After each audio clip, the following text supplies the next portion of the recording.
રાજકોટમાં મૌન રેલી કાઢીને વિરોધ પ્રદર્શન કરવામાં આવશે। આરબીએ દ્વારા રેલી કાઢી વિરોધ પ્રદર્શન કરવામાં આવશે। તો બિલ્ડર એસોસિએશન, બ્રોકર એસોસિએશન સહિતના એસોસિએશન દ્વારા આ વિરોધ કરવામાં આવશે। જંત્રી ભાવ વધારાને લઈને વિરોધ પ્રદર્શન કરવામાં આવી રહ્યું છે।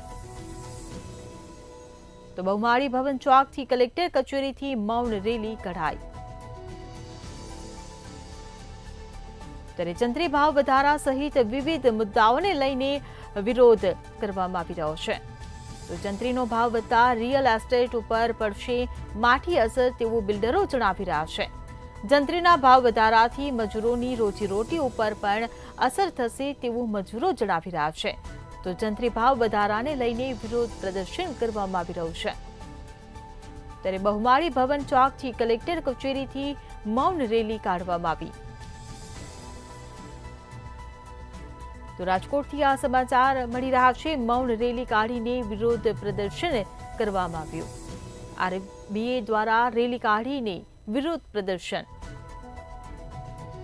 બિલ્ડર એસોસિએશન, બ્રોકર એસોસિએશન સહિતના એસોસિએશન દ્વારા આ વિરોધ કરવામાં આવી રહ્યો છે। તો જંત્રી ભાવ વધારાને લઈને વિરોધ પ્રદર્શન કરવામાં આવી રહ્યું છે।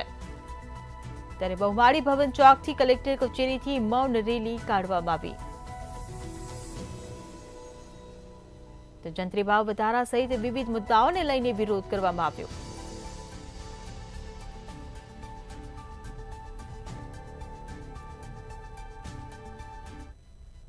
જંત્રી વધારાને લઈને ક્યાંક ને ક્યાંક હાલ અત્યારે બિલ્ડર એસોસિએશન છે અત્યારે રસ્તા ઉપર ઉતર્યું છે। સીધા જ આપણે બિલ્ડર એસોસિએશનના ઉપપ્રમુખ સુજીતભાઈ સાથે જ વાત કરશું। સુજીતભાઈ, શું કહેશો? ખાસ તો બિલ્ડર એસોસિએશન સાથે મજૂરો અને કોન્ટ્રાક્ટરો પણ રસ્તા ઉપર ઉતર્યા છે। ખાસ તો જંત્રી વધારો ખૂબ જ વધ્યો છે અને તેના કારણે આ વિરોધ છે। હાલ અત્યારે કઈ પ્રકારની આપની માંગણી?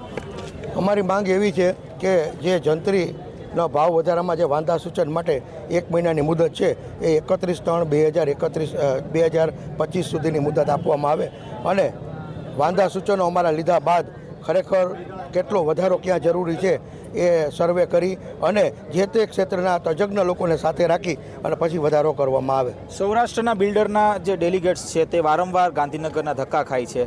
ઉત્તર ગુજરાત હોય કે પછી દક્ષિણ ગુજરાત વારંવાર ધક્કા ખાય છે, છતાંય સરકાર તરફથી કોઈ જે પ્રતિસાદ છે નથી મળી રહ્યો। શું કહેશો આને લઈને? ક્યાંક ઉણપ રહી જાય છે? પ્રતિસાદ નથી મળી રહ્યો એવું ચોક્કસપણે તો ન કહી શકાય।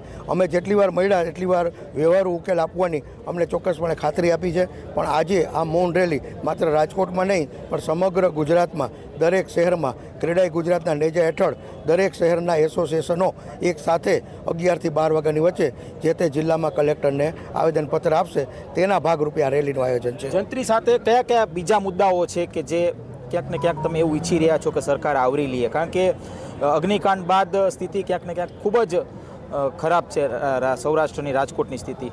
શું કહેશો? જંત્રી સિવાય રેવન્યુ અને મહેસૂલના અનેકવિધ મુદ્દાઓ છે, જેમ કે નવી જૂની શરતના પ્રીમિયમ, પછી માપણી, એ ઉપરાંત ડીએલઆરની માપણીમાં આવા અનેકવિધ પ્રશ્નો છે। કોર્પોરેશનમાં પ્લાન પાસ થવા બાબત અને જે રીતે ટીઆરપી કાંડ પછી જે વ્યવસ્થા બનાવી કે સિટી એન્જિનિયરને પાવર્સ આપવામાં આવ્યા, તો સિટી એન્જિનિયર્સ પાસે એટલું બધું ભારણ હોય છે। ખરેખર તો રાજકોટમાં જે રીતે વિકાસ થયો છે એ રીતે કાયમી 2 થી 3 ટીપીઓ જ હોય, એની બદલે માત્ર 1 ટીપીઓ અને એ પણ ઇન્ચાર્જ ટીપીઓ હોય છે। ત્યારે કામનું ભારણ ખૂબ હોવાથી કામ ખૂબ ડીલે થાય છે અને નિયમોનું જળ વલણ અપનાવવામાં આવે છે, જેને કારણે પ્લાન પાસ નથી થતા, કોમ્પ્લિકેશન અને ફાયર મુદ્દે પણ ખૂબ જ મુશ્કેલી છે। આ વિરોધ જે તમે નોંધાવી રહ્યા છો, તમને લાગે છે આગામી સમયમાં સકારાત્મક પ્રતિસાદ ક્યાંક સરકાર તરફથી મળશે? ચોક્કસપણે એવું લાગે છે, કેમ કે જ્યારે મુશ્કેલીઓ આવી છે ત્યારે એનો વ્યવહારુ ઉકેલ કાઢવાનો સરકારથી પ્રયત્ન કરવામાં આવે છે। આ વખતે પણ અમને એવું લાગે છે કે ચોક્કસપણે લોકહિતમાં સરકાર નિર્ણય લેશે। ચોક્કસથી સીધા જ આપણે ફરી એક વખત દ્રશ્ય દેખાડવા માંગીશ। આ જે બિલ્ડર એસોસિએશનના આગેવાનો અને આ સાથે કહી શકાય કે જે કોન્ટ્રાક્ટરોના જે આગેવાનો છે તે પણ અહીં અત્યારે વિરોધમાં જોડાણા છે। આ સાથે કહી શકાય કે જે મોટી સંખ્યામાં જે કામદારો છે, એટલે કે જે બિલ્ડિંગ બનાવતા હોય છે એ કામદારો પણ જોડાણા છે। કારણ કે ક્યાંક ને ક્યાંક તેઓને પણ એક ભય છે કે તેઓની જે રોજીરોટી છે તે છીનવાઈ જશે। આપણી સાથે કામદારો પણ છે, એમની સાથે પણ વાત કરીશું। શું નામ છે? ક્યાં નામ है आपका? अरुण कुमार।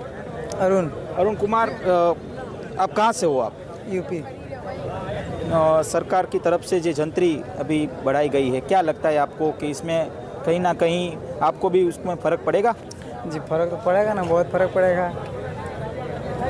तो इससे काम बंद हो जाएगा तो हम लोग क्या करेंगे, कहाँ जाएंगे? ચોક્કસથી આ લોકોને પણ એક ભય લાગી રહ્યો છે કે જો કામ બંધ થઈ જશે તો તેઓ ક્યાં જશે, આ સવાલ તેઓ કરી રહ્યા છે, ખુદને કરી રહ્યા છે, પરિવારને કરી રહ્યા છે। કહી શકાય કે લાંબા સમયથી આ જે પ્રશ્ન છે તેનો ઉકેલ ન આવતા હાલ જે બિલ્ડર એસોસિએશન છે અને આ સાથે વિવિધ જે એસોસિએશન છે કે જે બિલ્ડિંગ કન્સ્ટ્રક્શન લાઇન સાથે સંકળાયેલી છે તેઓ રસ્તા ઉપર ઉતર્યા છે। તેઓની સ્પષ્ટ માંગણી છે કે જે જંત્રીનો ભાવ ખૂબ જ વધ્યો છે તે ઘટાડવામાં આવે, જેથી કરીને એક ક્યાંક ને ક્યાંક જે માર્કેટ અત્યારે જે પ્રકારનું જે રિયલ એસ્ટેટનું ડાઉન થયું છે તે ફરીથી અપ જાય અને લોકોને એટલે કે સામાન્ય ઘરને સામાન્ય લોકોને રોજીરોટી જે મળી રહે અને આ સાથે અનેક આવા જે મુદ્દાઓ છે આ મુદ્દાઓને લઈને તેઓ ક્યાંક ને ક્યાંક સરકાર પાસેથી એક સકારાત્મક પ્રતિસાદ ઈચ્છી રહ્યા છે। કેમેરા પર્સન લલિત વ્યાસ સાથે ધ્રુવ કુંડેલ, રાજકોટ।